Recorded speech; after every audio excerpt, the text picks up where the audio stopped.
ба шабакаи телеграмии мо дохил шавед ва шумо аз аввалинҳо шуда mp3 тарҷумаи маънои қуръонро дастрас мекунед ва ҳамчунин дар викторина озмунҳои мо низ иштирок мекунед.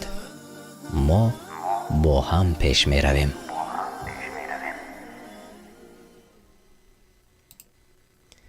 ба номи аллоҳи бахшояндаи меҳрубон.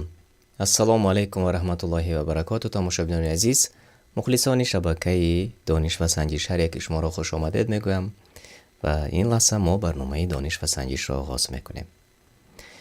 шумо моро мустақим тамошо мекунед дар шабакаи дониш ва санҷиш. ва ин лаҳза агар ҳар як аз мову шумо омода бошем, тамошобинони гиромӣ, метавонем дар барнома дар эфири зинда иштирок дошта бошем.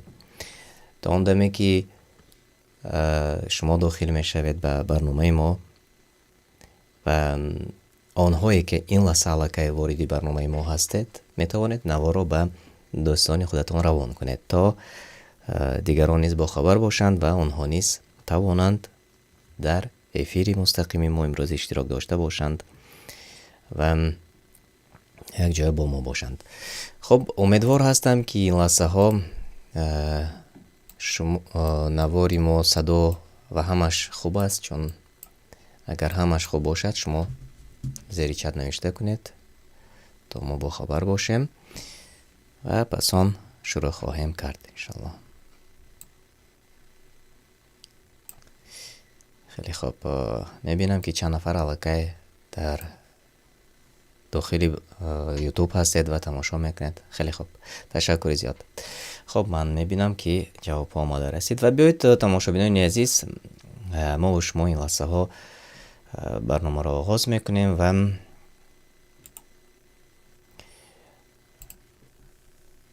қисмати аввали барномаро ва геймпинро ман ин лаҳзаҳо бароятон эълон хоҳам кард.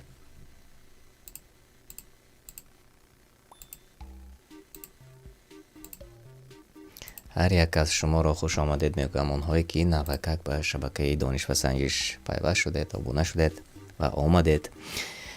хуб,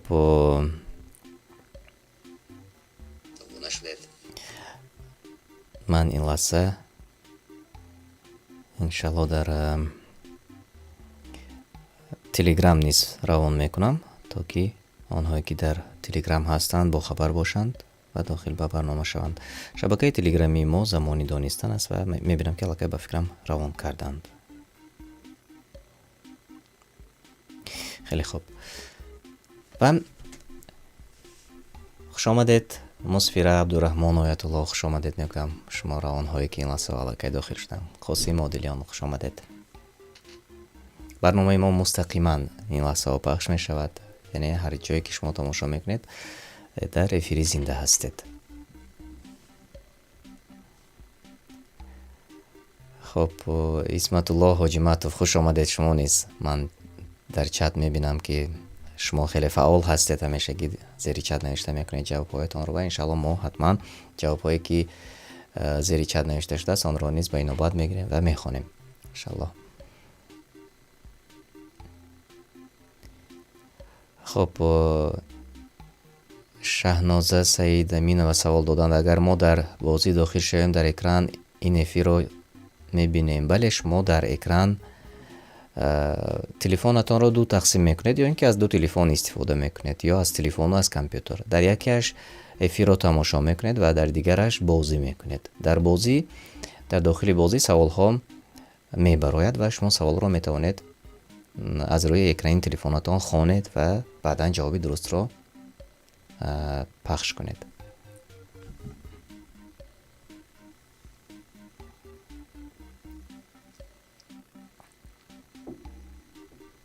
хуб, 10 нафарро ман мебинам ки ин лаҳзаҳо дохил ба барнома шуданд.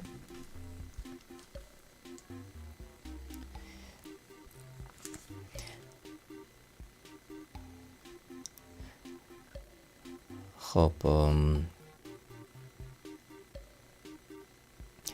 тамошобинони азиз, зери навор агар фаромӯш карда бошед лайк монед, то ки сафи иштирокчиён дар бозӣ зиёд шавад.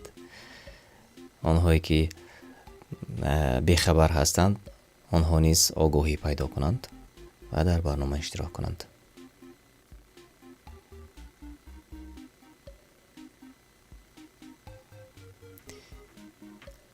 خب 14 نفر در داخل برنامه هستند. خیلی خوب و بیایید ما نباشد آغاز کنیم. خب اینجا طیبه سال 2 تا شد.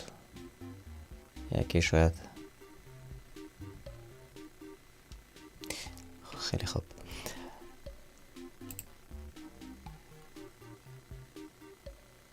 ماشاءالله 16 نفر شدیم. خیلی خوب خیلی خوب. این باعث خرسندی است که ما نسبتاً از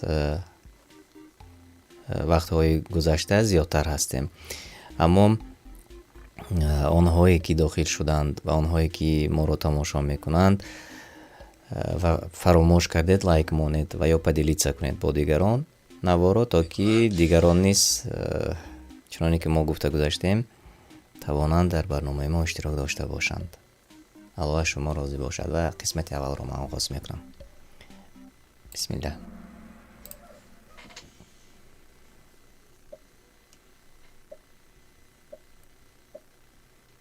سوال اول: دارالکفر این زمین کافران، زمین جنگ، زمین اسلام، زمین جهانی کدامش درست است؟ دارالکفر این کدامی از آن وریانت هایی که شما میبینید؟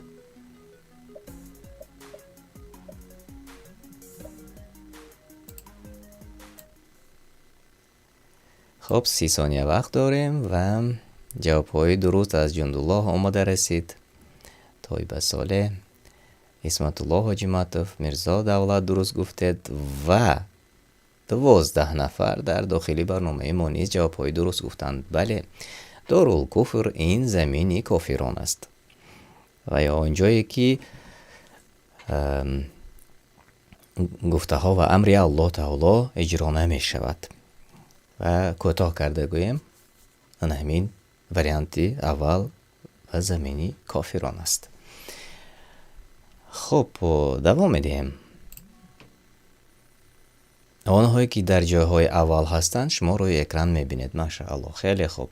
و بپیش اینک میبینیم که ها باز به جاهای اول میبرند. شهر مدینه را تا اسلام چی میگفتند؟ بصره، طائف، کوفه و یا یثرب. شهری مدینه را تا آمدن اسلام چی میگفتند؟ کدامی از آن وریانت هایی که شما میبینید درست است؟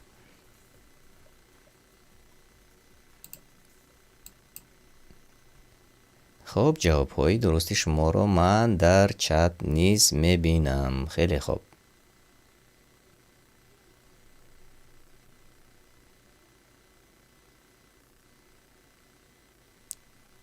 و 14 نفر در داخل برنامه ما جواب های درست گفتند. بله، یثرب می گفتند.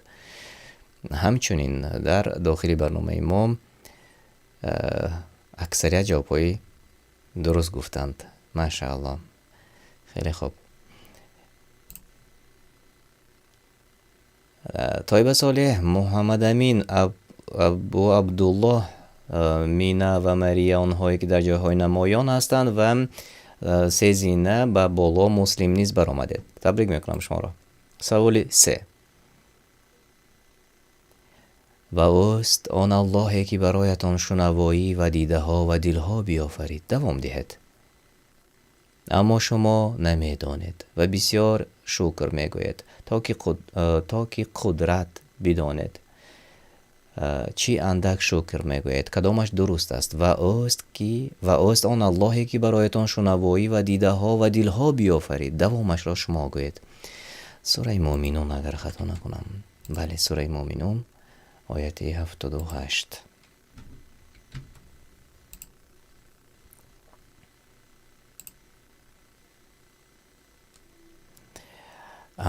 اما اینجا قوه چنانی که میبینیم تقریبا برابری شد. بسیاری ها جوابهای خطا گفتند، بسیاری ها و یک قسمت از شما جوابی درست گفتند، یعنی 5 نفر چی اندک شکر میگوید. و بیایید ما آیت رو ما و شما دیدم میبرایم در سوره مومنون آیتی 78 چگونه آمده است: و اوست آن اللهی که برایتان شنوایی و دیده ها و دل ها بیافرید، چه اندک سپاس میگذارید. یعنی چی کم تشکر میگوید به قول خودمون اگر گویم، و یا به قول خودمون اگر گویم چی کم رحمت میگویم. و این واقعا چنین است.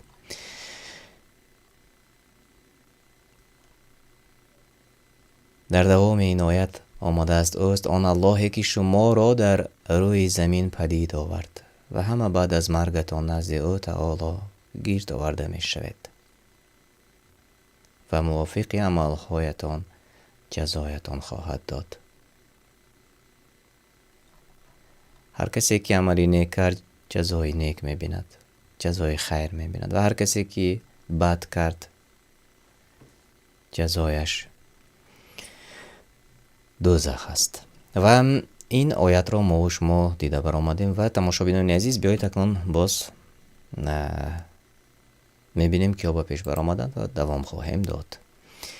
محمد امین ابو عبدالله ابو عبدالرحمن علی، آنهایی که در جاهایی نمایان هستند. خب بفکرم شمس نیست، باز کوشش ها دارند. آیا در نزد الله خلق جمع می شوند؟ به ما معلوم نیست. تنها مسلمانان، تنها برای اجرای فرمان رئیسان. بله، کدامش درست است؟ آیا در نزد الله خلق جمع می شوند بعد از آن که می مرند؟ یعنی که بعد از آن که همه ما و شما از دنیا می گذریم. خب درست جوابای درست از جانب طیبه صالح جندالله. خب همچنین گول جوابی درست گفتند. ایرای جان غیرت، بله درست گفتید. و 12 نفر جوابای درست گفتند بله. دوام آن آیت را دیده می برای ما و شما. سوره مومنون آیت 79 چنانه که ما خوندیم و همچنین آیت 80.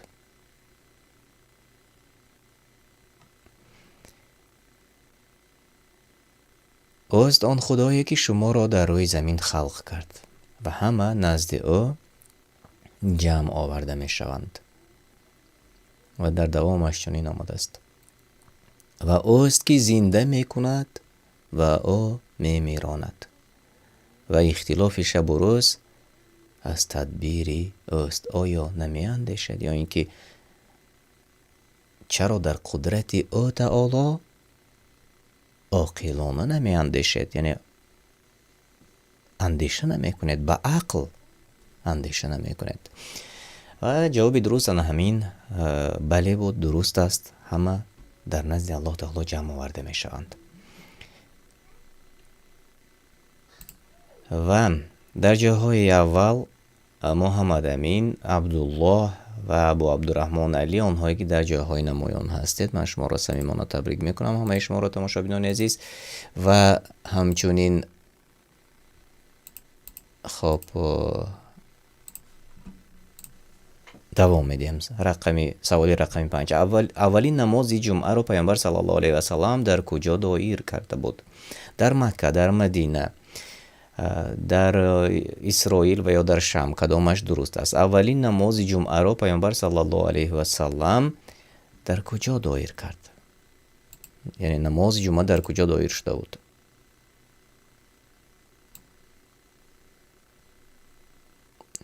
خب من جواب ها رو دیدم جواب های درست آمده رسید. در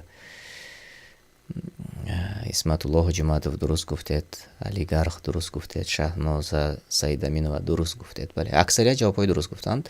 و در داخل برنامه نیست 10 نفر جوابای درست گفتند من میبینم. خب این گونه کنیم. خیلی خوب. و بله، اولین نماز جمعه در مدینه دایر شده بود. دایر شده بود. و خب که در جاهای اول هستند. محمد امین، عبدالله، طیبه صالح، ابو عبدالرحمن و مریم هایی که جوابهای درست گفتند. ابو عبدالله پیهم به 5 سوال جوابهای درست گفتید.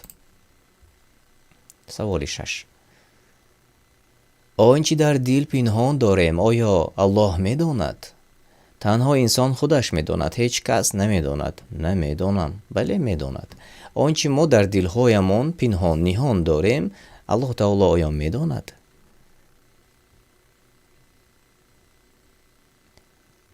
جوابهای درست شما: علی گرخ درست گفتید، اعظم جان محمودوف درست گفتید، جندالله، مجنون، دنیا و آخرت، ها یا اینکه نه، اگر هم باشد درست است. بله. و 15 نفر در داخل برنامه ما جوابهای درست گفتند. بله، آنچه در دل پنهان داریم آیا الله تعالی میداند؟ و سوره آل عمران را نگاه میکنیم. خب آیتی 29 را بیایید ببینیم که چی گفته شده است در سخنهای الله تعالی. خب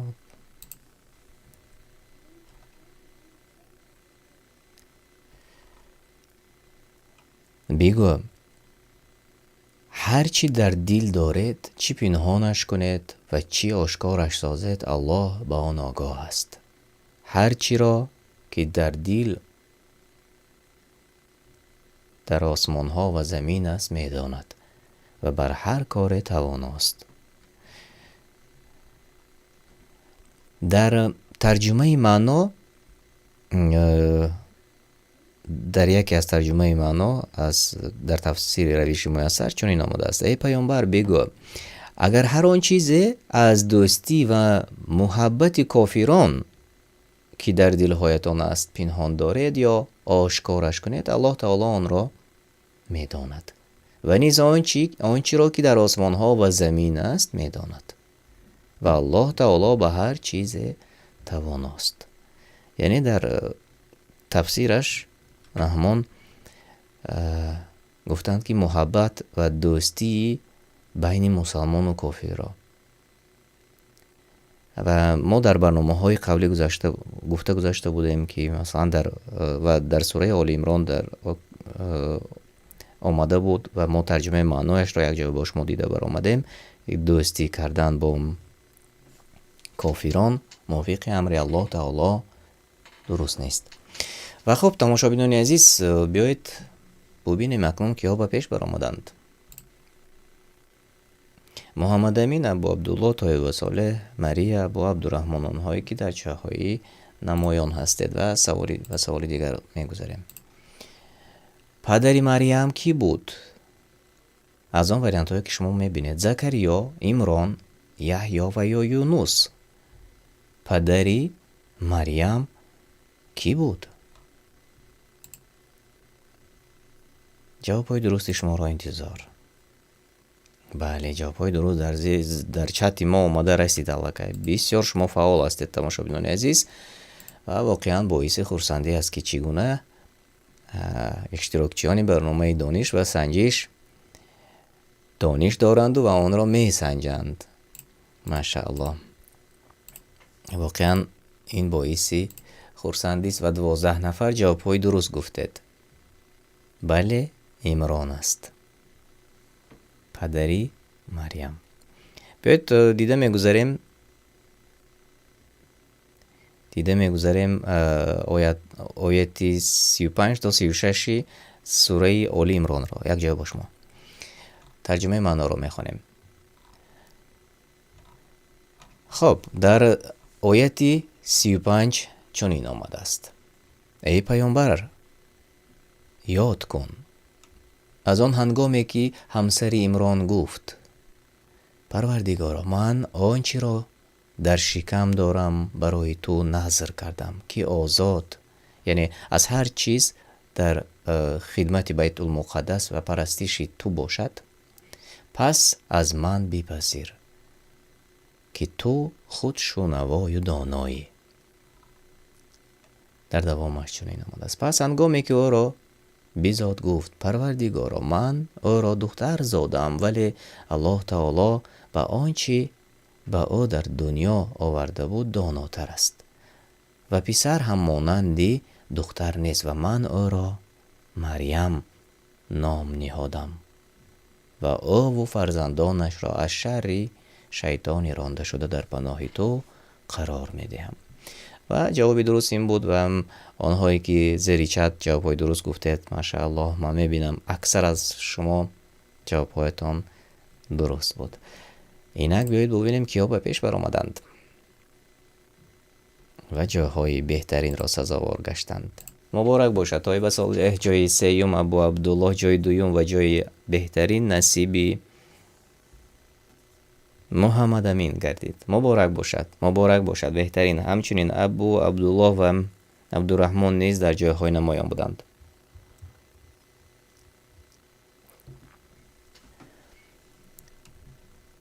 و خب تماشابینان عزیز، اینک ما قسمت دیگری برنامه را آماده میکنیم و این لحظه ها در قسمت دیگری برنامه ما و شما اشتراک خواهیم کرد. من این لحظه ها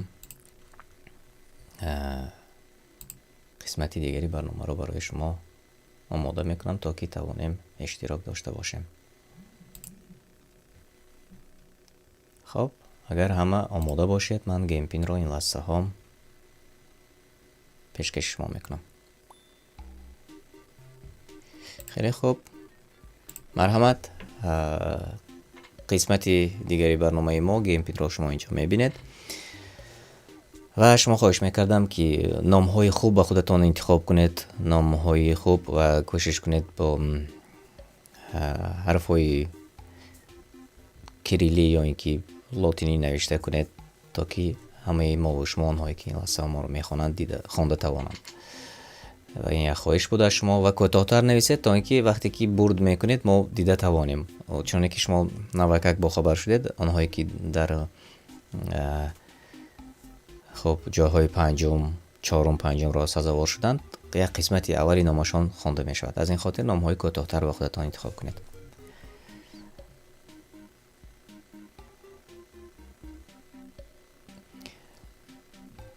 و 595 73 49 گیم پین مرحمت داخل شوید.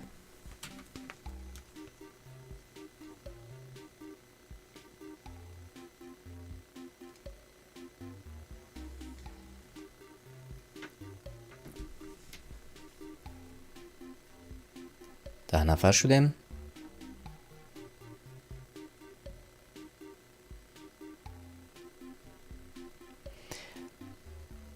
خب تا همگان داخل شدن اینجا تماشابین ما جندالله میگویند که بله تقریبا 2 سال میشود که برنامه ما هست اما طرز داخل شوی رو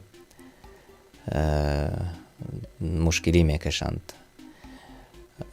من نشان میدهم یک بار دیگر تماشابین عزیز برای شما و برای دیگران. نگاه کنید در یوتیوب یا اینکه ببخشید در گوگل یا اینکه در تلفنتان کهود نوشته میکنید، کهود نوشته میکنید. خب کهود نقطه ایت پیدا می شود. من این گونه پیدا می شود در تلفن نیز می شود یا اینکه در کامپیوتر. گیم پین نوشته شده است اینجا ببینید. در جای گیم پین بازی که نوکک حاضر من خب اعلان کردم 595 73 49 نوشته میکنیم. 595 73 49 نوشته میکنیم و اینتر را زیر میکنید. نیک نیم نوشته شد. در جایی که نیک نیم نوشته شده است به خودتان تخلص انتخاب کنید. در حالتی من مثلا اکمل نوشته کردیم. برای مثال ببینید که من این لحظه به بازی داخل شدم. نام مرا شما میبینید اینجا. یعنی این گونه آسان است. طرزی داخل شدن و هر یک از ما و شما میتوانیم این گونه به بازی داخل شویم و در آن اشتراک داشته باشیم.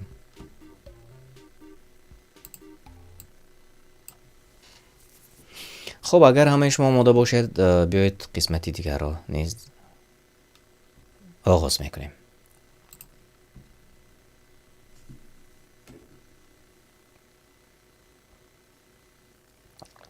سوال اول: مثالی از 7 خوشه 100 دانه رویده نفقه کنند را ثواب میدهد در کدام سوره آمده است؟ مثالی از 7 خوشه 100 دانه رویده نفقه کننده را ثواب میدهد در کدام سوره آمده است؟ از آن وریانت هایی که شما در پایان میبینید، سوره کهف، بقره، توبه و یا ملک، کدامش درست است؟ از 7 خوشه 100 دانه رویده نفقه کننده را ثواب میدهد. به نهایت عادی و آسان است، یعنی در معنی نیست، به نهایت عادی و آسان است مشابهان عزیز. یعنی چقدر انسانی نفقه کننده یا صدقه کننده فایده ها میبرد الله تعالی خودش میداند. یعنی با آن مثال آورده شده است که یک خوشه را کس یک خوشه میرویاند که از آن چند دانه میروید و بعضی حالت ها خودتان ببینید که درختی زردالو یا اینکه درختی سیب رو ببینید، از یک درخت چقدر میوه میدهد. و خب بله، جواب های درست آماده رسید سوره بقره بود و ما و شما دیده میبرایم در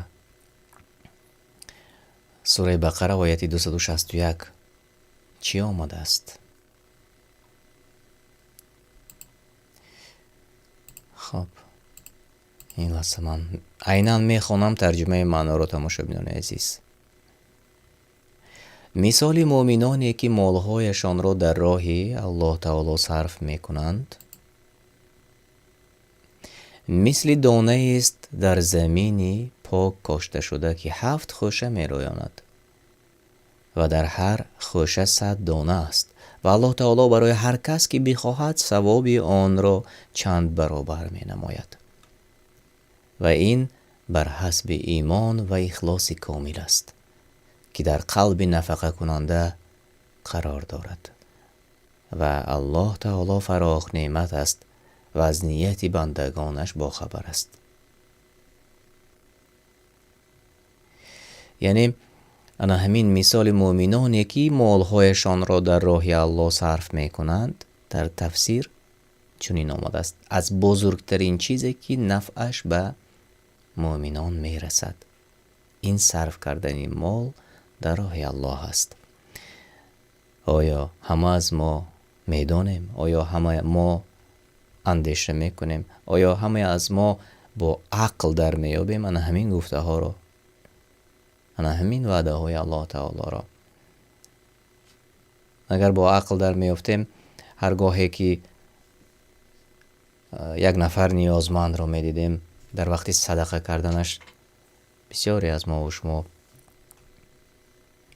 فکر میکنیم که مالهایمان کم میشود. حال آن که در سوره یاسین چند وقت پیش ترجمه معنا را خوانده بودم، در آنجا گفته شده است که شما معنیش اگر کوتاه کرده گویم، شما فکر نکنید که با صدقه کردن مالهایتون کم میشد، یا اینکه باز آنجا بعضی ها میگویند که اگر الله تعالی خودش میخواست کم بغلان نیز بای میشدند، آنهایی که میخواستند. به این معنا بود. الله تعالی خودش خوبتر میداند که به کی از نعمت زیاد میدهد و به کی کم میدهد. اما اینجا گپ سری آن میرود که آیا هر یک از ما و شما میتوانیم که صدقه دهیم؟ و خودتان به خودتان سوال گویید و خودمان به خودمان سوال گوییم و جواب را البته خودمان میدانیم و الله تعالی چون که پیشتر ما گفته گذاشتیم از دلهای ما باخبر است. و هم اکثریت جوابهای درست گفتند و بیایید ما دوام خواهیم داد. این اصلا شما میبینید که ها در جای اول هستند. سوال 2: کسانی که شب و روز مال خود را برای رضایت الله نفقه میکنند پاداششان نزد پروردگارشان است. کسانی که شب و روز خواب و بیدار، ایستاده و نشسته، پنهان و آشکارا، با قهر و مجبوری، کدامش درست است؟ کسانی که شب و روز مال خود را برای رضایت الله نفقه میکنند پاداششان نزد پروردگارشان. و کدام به جای نقطه را پر کنید، کدامش درست است.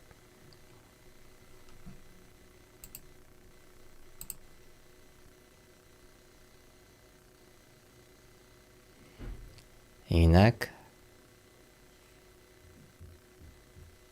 پنهان و آشکارا و 12 نفر جوابهای درست گفتند. بله، کسانی که شب و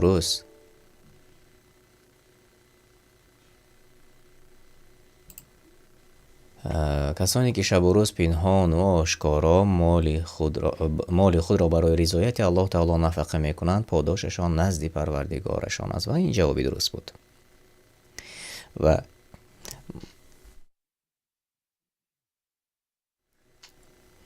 ما و شما تماشابینان عزیز بیایید دیده میبرایم سوره بقره آیت 274 را یک جای با شما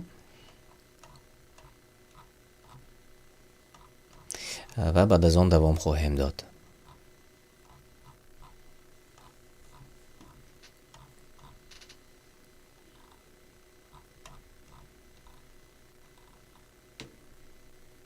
اینک من عیناً میخونم ترجمه معنا را.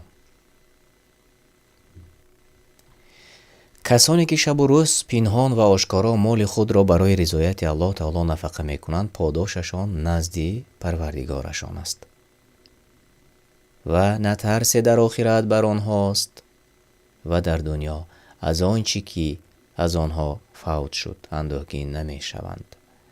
در نفقه کردن بر کمبغلان کرامت و عزت است و پاکی مال ثروتمندان است و با یکدیگر مدد کردن به نیکویی و تقوا است. این گونه فضل و بزرگی را بنده در رضایت الله می تواند یافت، نه در صدقه کردن به قهر یا مجبوری. یعنی ما از این پیش گفته گذاشتیم در این بار، یا اینکه در ترجمه دیگر چنین آمده است کسانی که ترجمه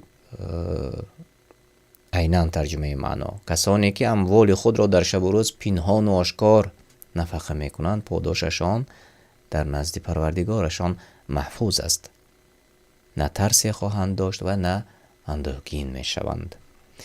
و این جوابی درست بود و اکثریت از شما جوابهای درست گفتید. اینک بیایید میبینیم که او به پیش برآمدند و دوام میدهیم با شما.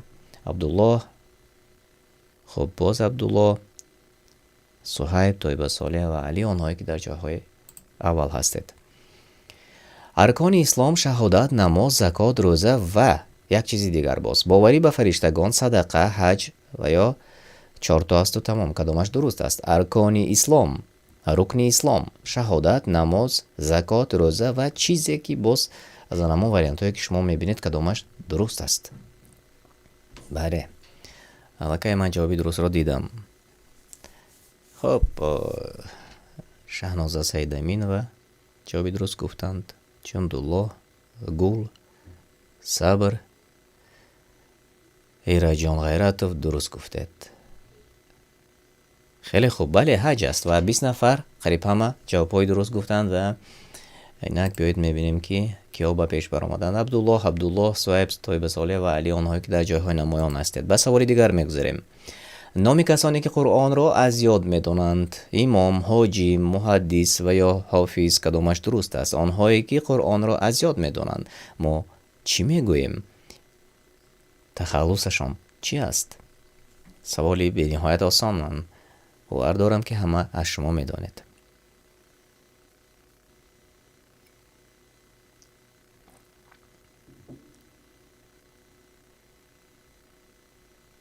خیلی خوب، خیلی خوب.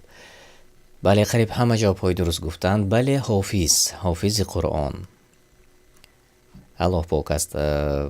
قریب همه جوابهای درست میگویند، اما خب دوام میدیم تماشابینان عزیز، شرح نمیدیم. حافظ قرآن میگویند و جوابی درست همین است.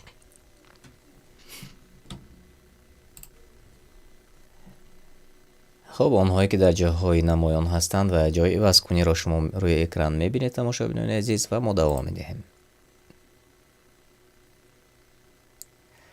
забур ба кӣ фиристода шуда буд? китоби забур ба кӣ фиристода шуда буд? Аз он вариантҳое ки шумо мебинед: Илёс, Ҳорун, Довуд, Мусо алайҳимуссалом. Ба кӣ забур дода шуда буд, фиристода шуда буд? аз барномаҳои қаблӣ албатта шумо медонед.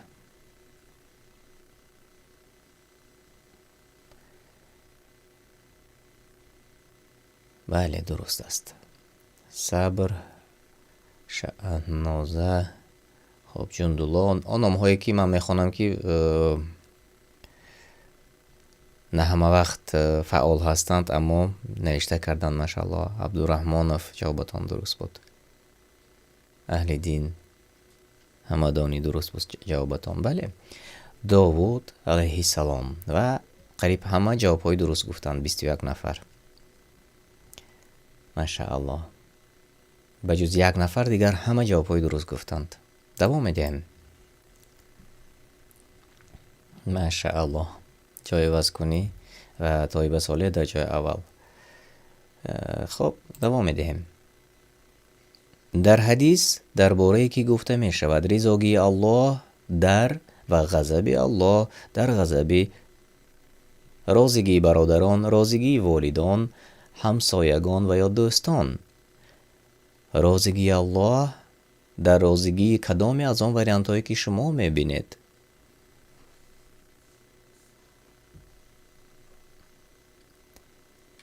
хеле хуб. 30 сония вақт дорем ва ҷавобҳои дуруст омада расид аллакай. Тоиба Солеҳ, Али Гарх дуруст гуфтанд. вале дунё ва охират, ҷундулло дуруст гуфтанд. бале, дар бораи волидайн, яъне падару модар, розигии Аллоҳ дар розигии волидон ва ғазаби Аллоҳ дар ғазаби волидайн будааст. ва беҳуда ҳам нест. ва дар сураи Исро дар хотир агар дошта бошед, дар бораи волидайн, дар бораи модар омада, падар модар расидааст ки дар синни пиронсолӣ уф нагӯед. ва бисёре аз муфассирон дар бораи ана ҳамин уф гуфтанд. танҳо калимаи уф нест, балки чӣ қадар маъниҳои зиёд дорад. аммо ба қавли имрӯз уф он тараф истад, фарзандон барои падару модарон чӣ гуна рафтор мекунанд, ё фарзандон чӣ гуна муносибат мекунанд бо падару модар. ва мову шумо худамон медонем, шояд дар Тоҷикистон камтар бошад, чун мо як фарҳанги дигар дорем ва эҳтироми падару модарро хеле боло мемонем, кӯшишҳо мекунем. аммо оилаҳое ҳастанд ва ё фарзандоне ҳастанд ки ана ҳамон, чуноне ки мо пештар гуфта гузаштем, уф он тараф истад, тарзи сухан карданашон бо падар модар, ё ин ки тарзи рафторашон бо падар модар, оё аз ғазаби Аллоҳ наметарсед? як бор биандешед, чун дар бораи падар модар оятҳои қуръонӣ нозил шудааст. ва ин панд аст барои мову шумо. ва мебояд ки ин гуна фарзандоне ки бо падару модар дурушт ва ё сахтгап ҳастанд, бояд иваз шаванд, то ин ки розигии Аллоҳ таолоро ба даст биёранд. ва аз ин хотир дар бораи падар модар ҳадисҳо хеле зиёд аст. ва ҳамчунин боз, чуноне ки мо шумо гуфта гузаштем, онҳое ки намедонистанд тарҷумаи маъно ва ҳамчунин тафсири як оятро бихонед, то ки як ҷаҳон маълумот ба худатон пайдо кунед. аллоҳ таоло кунад ки мо ва шумо аз онҳое бошем ки падару модарамон аз мо розӣ бошанд ва дар некӣ кардан барои падару модарамон бо бародару хоҳарон сабқат кунем. ва ин аст беҳтарин хислат барои мо ва шумо, иншаллоҳ. ва умедвор ҳастем ки розигии Аллоҳ таолоро ба ҳамин васила низ به دست آورده میتوانیم. و که او به پیش برآمدند جایگزین کنی نیست و شما ما روی اکران میبینید و ما شما دوام میدیم. آخرین سوره که نازل شده است کدام است؟ النصر، النصر، الفلق و یا اخلاص کدامش درست است؟ آن سوره که به محمد صلی الله علیه و سلام به واسطه جبرئیل علیه السلام آمد کدام بود آخرینش؟ و صبر جواب درست گفتید. خب طایب سالیان جوابتان درست است. همچنین در داخل برنامه ما میبینیم که این لحظه 14 نفر جوابهای درست گفتند. بله، النصر، سوره النصر، آخرین سوره که به رسول الله صلی الله علیه و سلام نازل شده بود. خب جوابهای درست آماده رسید برای ما. خیلی خوب، تبریک میکنم اونهایی که جوابهای درست گفتند تماشابینان عزیز. خب صهیب به جای اول برآمدید، مبارک باشد. و سوال آخر، از اینها کی اولین شده به پیامبر صلی الله علیه و سلام باور کرد و تخلص باوریناک را گرفت؟ انس ابن مالک، ابوبکر صدیق، عمر فاروق و یا ابو هریره کدامش درست است؟ از آن وریانت هایی که شما میبینید کی اولین شده و هر چیزی که پیامبر صلی الله علیه و سلام آورد ایمان آورد. ماشاءالله، قریب همه جوابهای درست نوشته کردند در چت ما. و 20 نفر در داخلی برنامه نیز جوابهای درست گفتند. بله، ابوبکر صدیق و ان همین ابوبکر صدیق خودش تخلص باوریناک است. ماشاءالله، خیلی خوب تماشابینان عزیز. اینک بهترین جای قسمتی برنامه ما آماده رسید و ما و شما میبینیم که ها به پیش برآمدند و جاهای بهترین را سزاوار شدند. عبدالله مبارک شد جای سیوم، جای دویم صهیب و جای اول نصیبی.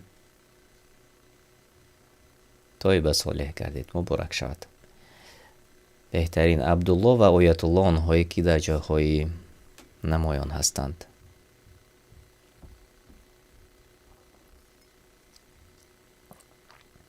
انشاءالله.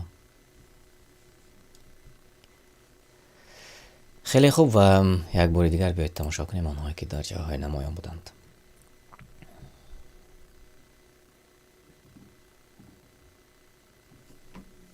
تبریک میکنم. شما میبینید آنهایی که در جاهای نمایان هستند. میبینیم که چند نفر تماشا میکنند. خب خیلی خوب. اینجا خواهش کردند که یک قسم دیگر نیز باز گذرانیم. اگر که شرحش را کمتر کنیم و یک قسمت دیگر باز برای شما تماشابینان عزیز تشکیل کنیم، اگر همه شما راضی باشد. حداقل در چت نوشته کنید هر کسی که راضی باشد یک نوشته کنید. ما یک برنامه دیگر باز تشکیل کنیم اگر یک قسم دیگر انیخترش. خیلی خوب، ماشاءالله. بیایید نباشد یک برنامه دیگر تشکیل کنیم. عبارت از 7 سوال، سوال‌های آسان. خیلی خوب.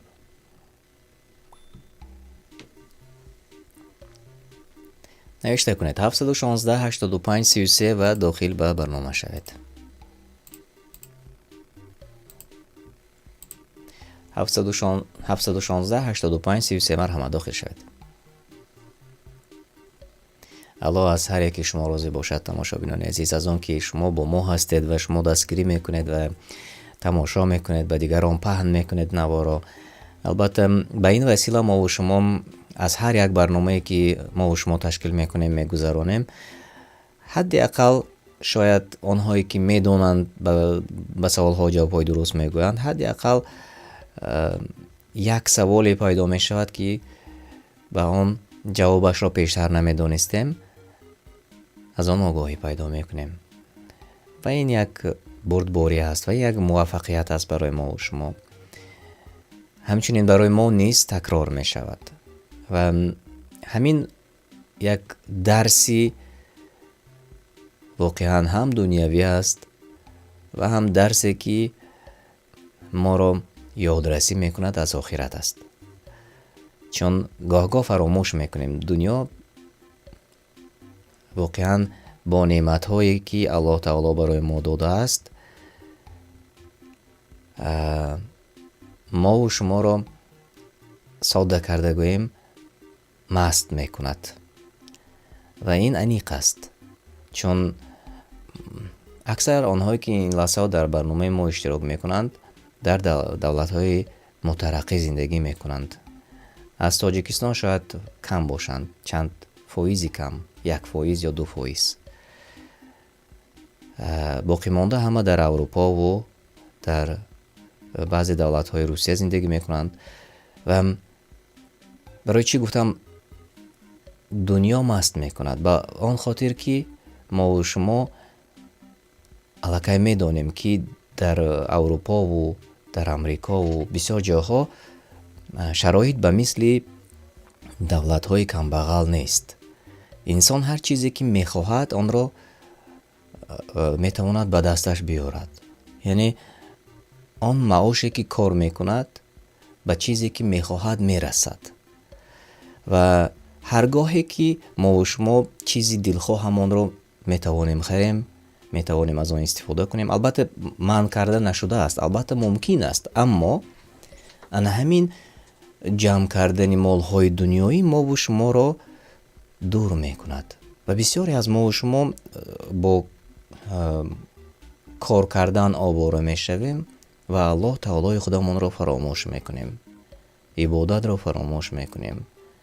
همش از آغاز می شود از ترک کردن یک نماز در یک روز که 5 نماز برای ما فرض شده است و وقتی که کار میکنیم بهانه این می شود که ما کار میکنیم و نماز را در وقتش خوانده نمیتوانیم.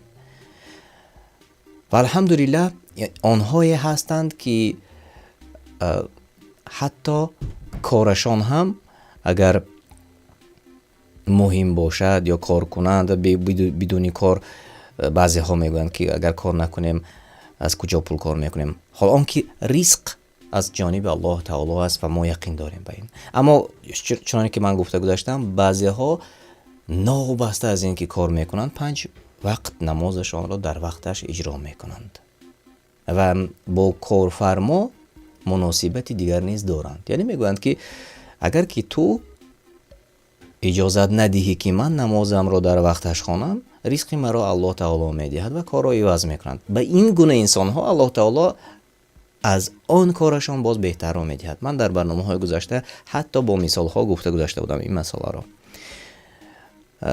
چون خودی ما نیز در یک کارخانه کار میکنیم که یک به قول گرافیکی معین ندارد، اما ببینید که در خودی جای کارخانه ما، کارخانه که زیاد از 200 تا 500 نفر کار میکنند، اتاق کاری است در آنجا، حتی یک تانه چند اتاقهای کاری است و همچنین باز یک مکان موضع کشاد هم هست که آنجا جای نماز ها ماندند و هر کسی خواهد و کدام وقتی خواهد نمازش را میخواند. و یا باز در جای کار نیست در وقتی که انسان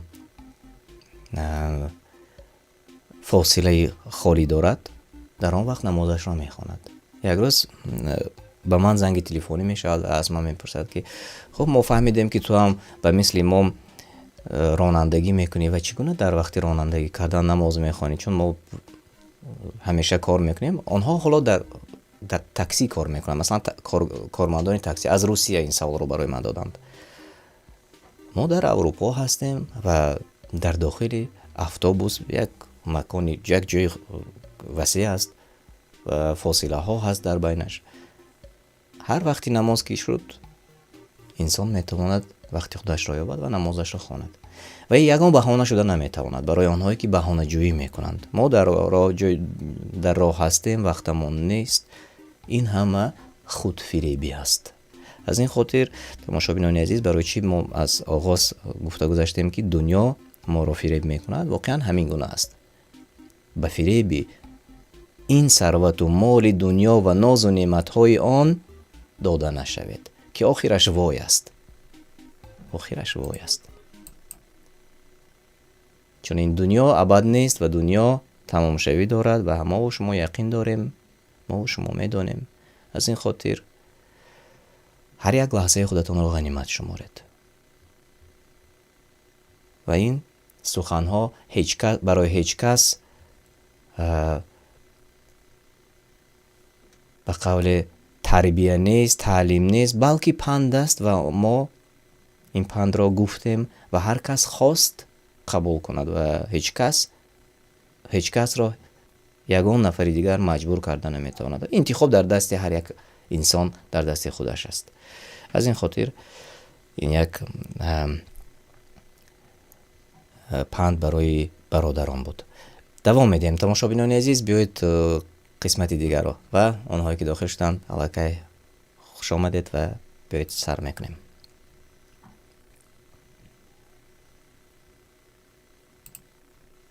سوال اول.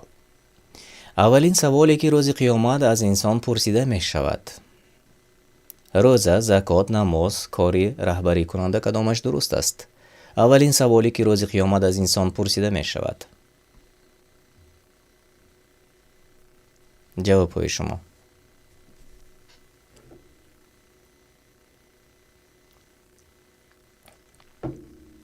بله، 15 نفر جواب های درست گفتند. این نماز است. خب از این پیش ما و شما در این باره گفته گذاشتیم تماشابینان عزیز. بله، نماز است و ترک نکنید نماز را. و این است یک پند دوستانه برای ما و شما، برای آنهایی که ما را تماشا میکنند. هر چی کاری دارید، هر چی وظیفه دارید، هر چی بند هستید، اما در وقتش نمازهایتان را اجرا کنید. چون روز قیامت اولین سوالی که از ما و شما پرسیده می شود نماز بوده است. و آنهایی که در جایهای پیش هستند: محمد امین، ابو عبدالله، آیت الله، عبدالرحمن و مسلم. دوام میدیم. کدام سوره با یادرسی دو خوریش آغاز می شود؟ النبع، الجاثیه، التین، الرحمن. کدامش درست است؟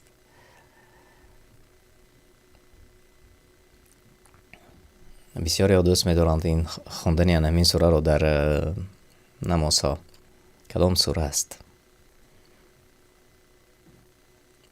جندالله درست گفتید. طیب صالح، دنیا و آخرت درست گفتید.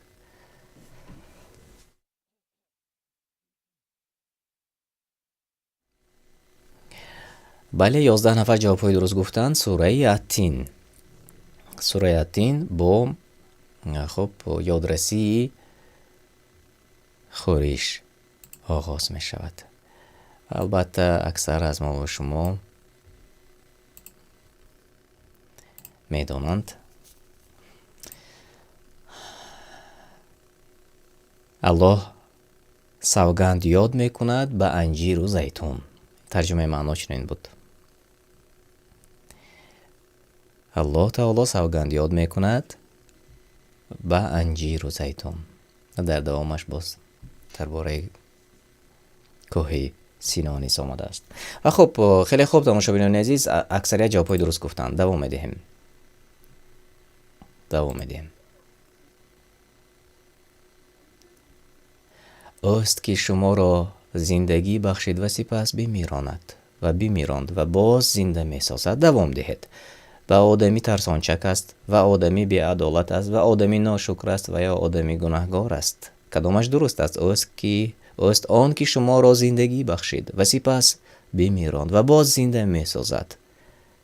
دوام دهید. جواب درستی شما.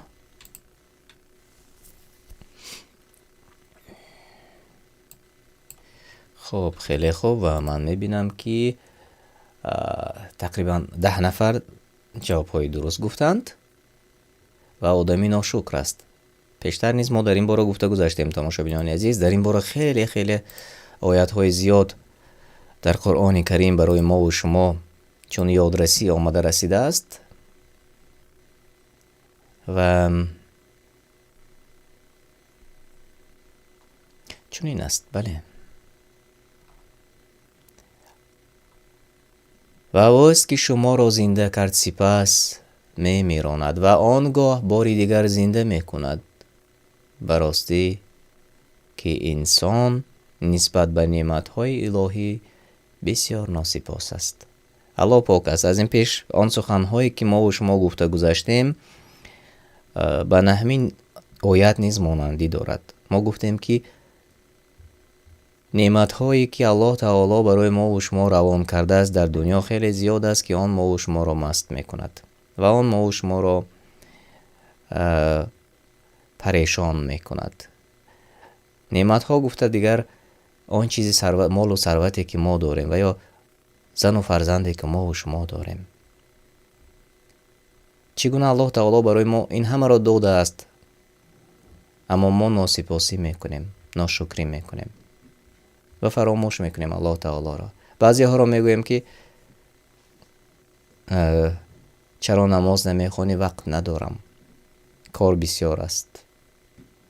ببینید که حال آن که روز قیامت اولین سوالی که از انسان پرسیده میشه آیا نماز میخواندی یا نه؟ آیا نماز میخواندی یا نمیخواندی؟ آیا با آن نعمتی که الله تعالی برایت داده بود و داد و امروز ها میبینیم که بسیاری ها در ثروت های خودشان غوطیدند، نعمت های زیاد را دارا هستند، آیا سرشان به سجده رفت؟ بسیاری را ما و شما خودمان میشناسیم که حتی باری هم نماز نخواندند اما مردند و رفتند. حالشان چی می شود؟ وای بر حالشان. چرا؟ آنها چی جواب میگویند؟ آنها چی میگفته باشند وقتی که الله تعالی را وا میخورند؟ روز قیامت آنها چی میگفته باشند؟ چگونه روبرو میشوند با آن خالقی که خلق کرد و نعمت‌های بهترین را برایش داد و یک بار هم سپاس نگفت، یک بار هم نماز نخواند. یا الله پناه نگاه دارد. ما و شما را به راه راست هدایت کند الله تعالی. بله، جوابی درست و آدمی ناشکر است. الله تعالی زندگی بخشید. الله تعالی همین چشمان بینا را برای ما و شما داد. یا الله تعالی بزرگوار، شکرانه نعمت الله. برای ما گوش های شنوا داد و زبان داد که گپ میزنیم، فرزندان داد که در خدمت پدر مادر هستند. رزق روزی هر روز می آید. هر چیزی که می خواهید پیدا می شود. هر چیزی که می خواهید می توانید بدون یگان مشکلی خریده بیاید. اما با اون نعمت های الله تعالی ما و شما شکر نمیگویم. بسیاری از ما و شما. خب سوال دیگر میگذاریم. خواندن کدام سوره در روز جمعه سنت است؟ از آن وریانت هایی که شما میبینید: نیسا، آل عمران، کهف و یا ابراهیم. سوال به نهایت عادی و آسان است.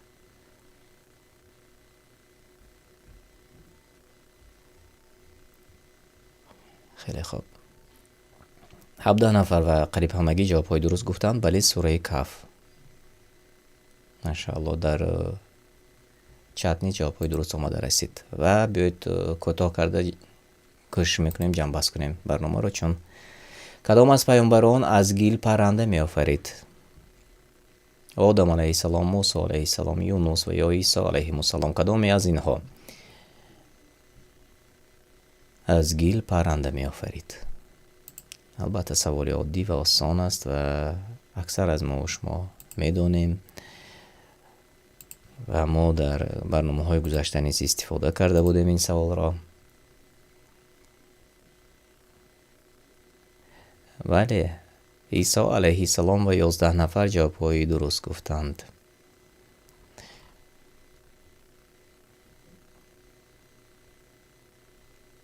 و خیلی خوب،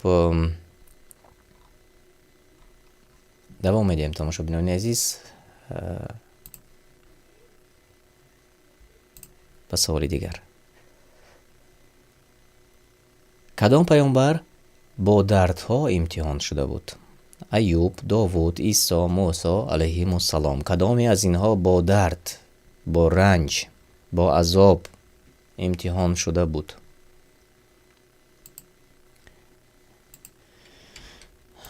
الله تعالی بزرگوار از هر کس برداشت امتحانی خالقش را ندارد، اما پیامبران چگونه با صبر بودند و واقعا از امتحانهای زیاد نیز گذشتند و جوابهای درست آمده رسید از جانب طیبه صالح. خب، جندالله، اسمت الله، حاجی معطف. خب بله، آنهایی که جوابهای درست نیستند. و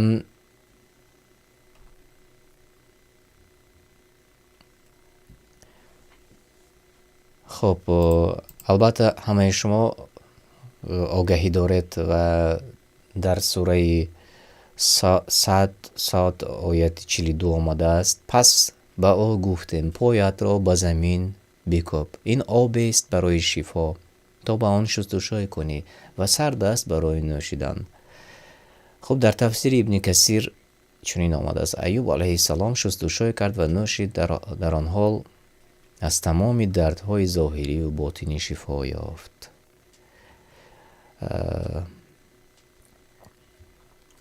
و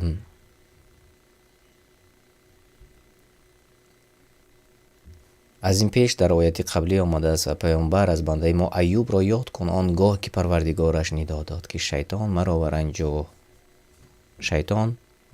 به رنج و درد آورده است. و خب ما و شما و اکثریت من دیدم که اینجا جوابهای درست گفتند تماشاگران عزیز. و در این باره در قرآن کریم درباره ایوب علیه السلام خیلی معلومات های زیاد است و شما میتوانید خودتان دسترس کنید و آن را خوانید. و آنهایی که در جاهای اول هستند طیبه صالح، صهیب، اعظم، مسلم و آیت الله. و ما به سوال آخر میگذاریم: کدامی از اینها از رسولان نیست؟ از آن وریانت هایی که شما میبینید: اسماعیل، یسع، ذوالکفل و یا عمر. کدامی از این وریانت ها از رسولان نیست؟ اینک بله، آنهایی که خیلی چقان هستند جوابهای درست را الکی نوشته کردند. ایره جان غیرتف، جندالله. خب خیلی خوب شهنازه سید امینه درست گفتید، دلشاه جان درست گفتید. بله، عمر از رسولان نیست و باقی مانده اسماعیل، یسع، ذوالکفل اینها از رسولانی که الله تعالی برای مردم و یا قوم فرستاده بود. و جواب درست همین بود تماشاگران عزیز. و خب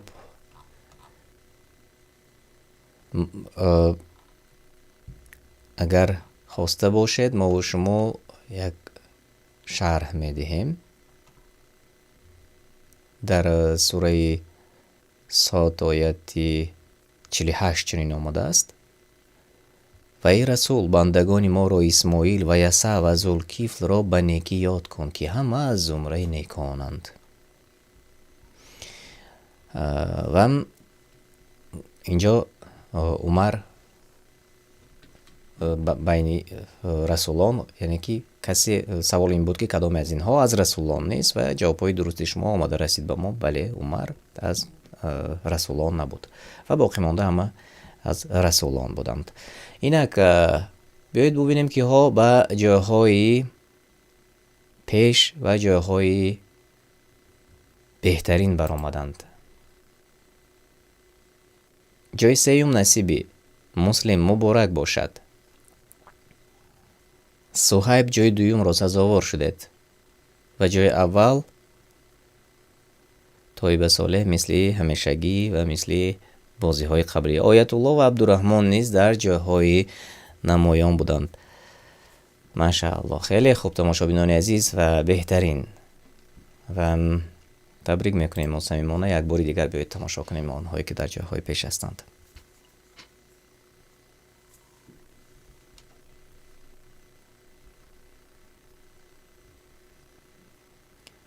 تبریک میکنم همه شما را تماشابینان عزیز و بهترین رقابت، بهترین بازی را ما و شما یک جای گذرانیدیم و واقعا همین یک برنامه ما یک برنامه اینتراکتیوی، برنامه که هم تعلیمی است و برنامه که ما و شما را متحد کرده است از تمام گوشه و کنار دنیا. هرچند کم هستیم اما الله تعالی را دعا میکنیم که از کمترین ها گرداند ما و شما را، چون یگان جا گفته نشده است که اکثریت بهشت می روند یا یگان جا گفته نشده است که اکثریت در راه راست هستند. همه جا در آیات های قرآنی گفته شدند بیشترین، یعنی اکثریت نادان هستند، اکثریت گمراه هستند، اما کمترین ها، چون در بعضی نوارهای ما در آغازش همین آیت را ما ماندیم. الله تعالی کند که از کمترین ها باشیم. هرچند که اینجا ببینید که در برنامه خیلی کم اشتراک میکنند اما هستیم و امیدوار هستم که در برنامه های دیگر همین کمترین ها، یعنی قسمت کمترین ها نیز زیاد شوند، چون اگر که ما به پورگی گیریم ما صف کمترین ها کم نیستند، زیاد هستند و امیدوار هستیم که در آینده در برنامه ما اشتراک خواهند کرد و ما و شما می توانیم با همدیگر رقابتی سالم کرده باشیم و در برنامه های آینده نیز اشتراک داشته باشیم. من با شما خیر و خوش میکنم. الله تعالی شما را در پناه حفظش نگه دارد، اهل پیوندان شما را و آنهایی که ما و شما دوست می‌داریم آنها را و خود خودمان را از هدایت یافتگان گرداند و این دعای ما است. خیر و خوش میکنم تا آخری های آینده خانه آباد و سربلند باشد. السلام علیکم و رحمت الله و برکاته.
ألهاكم التكاثر حتى زرتم المقابر كلا سوف تعلمون ثم كلا سوف تعلمون كلا لو تعلمون علم اليقين لترون الجحيم ثم لترونها عين اليقين ثم لتسألن يومئذ عن النعيم.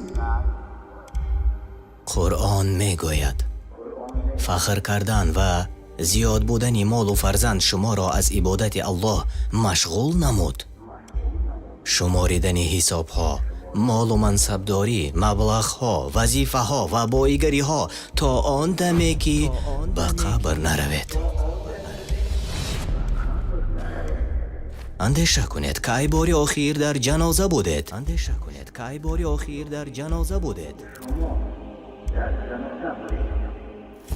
مادری خود را دفن کردید، پدری خود را یا بابای خود را تقا را گر کردید، یا یگان دوست را یا همسر را یا شوهر خود را به خاک سپاریدید.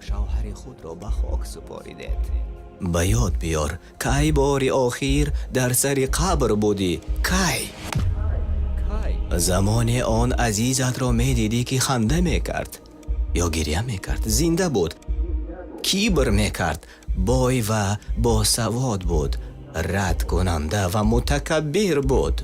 هر گونه‌ای که نبود مردم در جنازه چی می کردند؟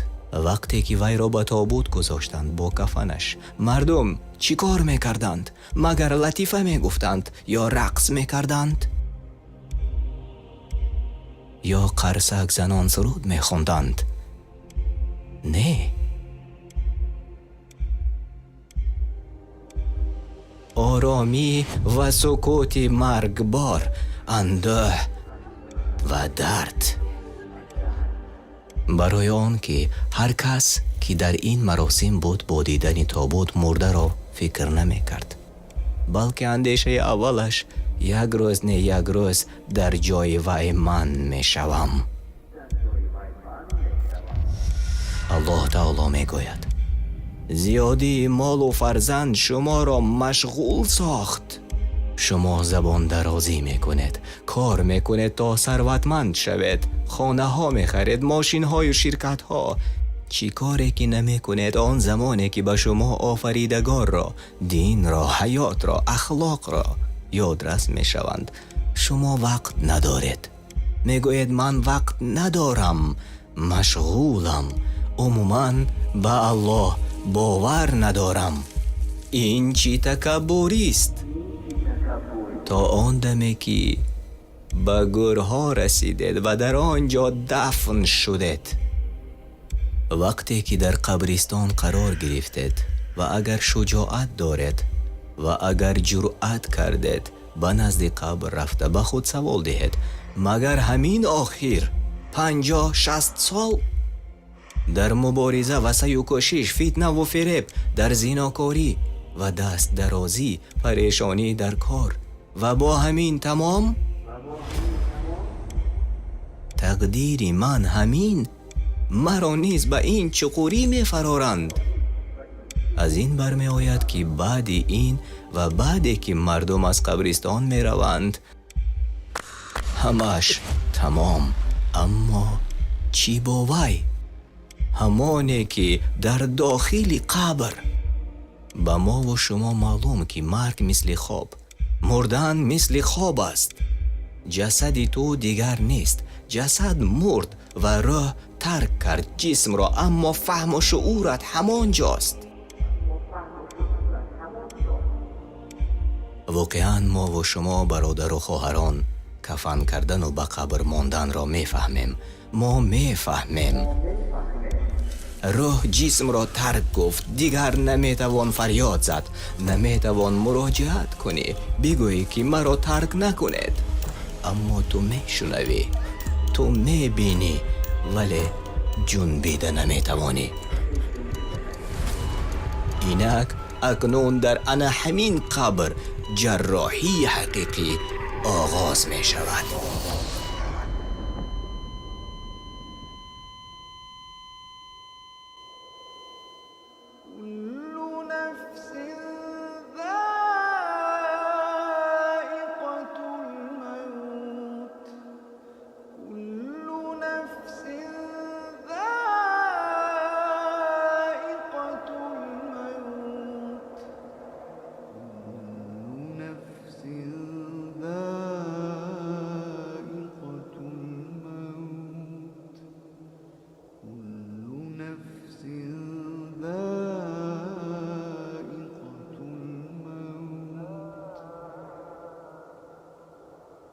وإنما توفون أجوركم